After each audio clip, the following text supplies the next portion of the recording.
Good morning, wonderful teachers, and thank you so much for opening this email and clicking on the Here link. This video is designed to just walk you through this email to share with you these awesome resources that have been prepared for you as seminary teachers. So again, you click this button, you're watching this video, but the curriculum department in Salt Lake City had a team create PowerPoint slides that are aligned with each and every one of the seminary lessons that they provide in the seminary teacher manual. Let me share what that means. If you'll click on this thing, it says link to slides. Every single Doctrine and Covenants lesson that we have in the life prep or the actual scriptures has an aligned or a correlating PowerPoint lesson created for it. So if you're teaching section 4 in the Doctrine and Covenants, go ahead and just click on this link and you'll see there are multiple variations of that PowerPoint. The reason there are multiple variations is because there are different formats that fit different people's desires. So if you like Google Slides or PowerPoint or whatever it may be, will you please click on this second link where it says video explaining how to access. My colleague, Brother Hageman, went through and he created this wonderful PowerPoint lesson for you guys, or this wonderful video to explain how the different formats can be accessed, downloaded, and utilized depending on which one that you would like. So please watch that few-minute video, how to access those slides. Number 2, there is unified or a universal makeup work for all students, and it is right here. So if you click on this link to files, what they have done is they've gone through and they've created a PDF document for every single makeup work lesson that your students may miss. So if you have a Doctrine and Covenants lesson, if they miss, again, section 4, the intent with makeup work is for them to cover the material that was missed in class. So if you miss a few during the semester, if they're falling behind 75%, please use this document, assign them, if they missed section 4, have them do this makeup work. The one thing that you will need to do if it is above 10 days of makeup, please let my office handle that. We will make a personalized makeup sheet for every student that has 10 days of makeup or more. So if you have a student who's just coming back into seminary and they want to graduate, and they have more than 10 absences, from current or previous semesters, please let me know and we will take care of that. I don't want you to have that burden of, oh, what do I do with all this makeup work? We will take care of that.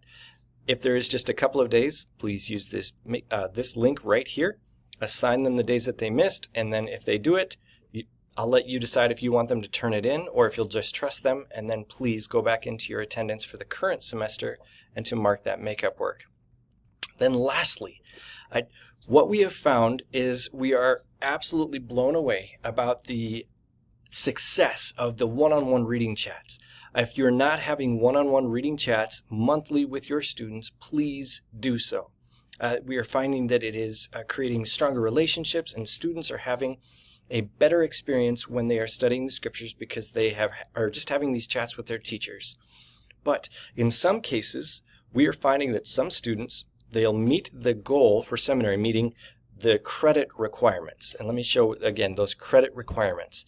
Credit requirements are just these sections right here, sections basically 1 through 10 in the Joseph Smith history. If they finish those pages, they are done, or they have their seminary credit, but it's only halfway. You'll see that they need to set a daily scripture study goal.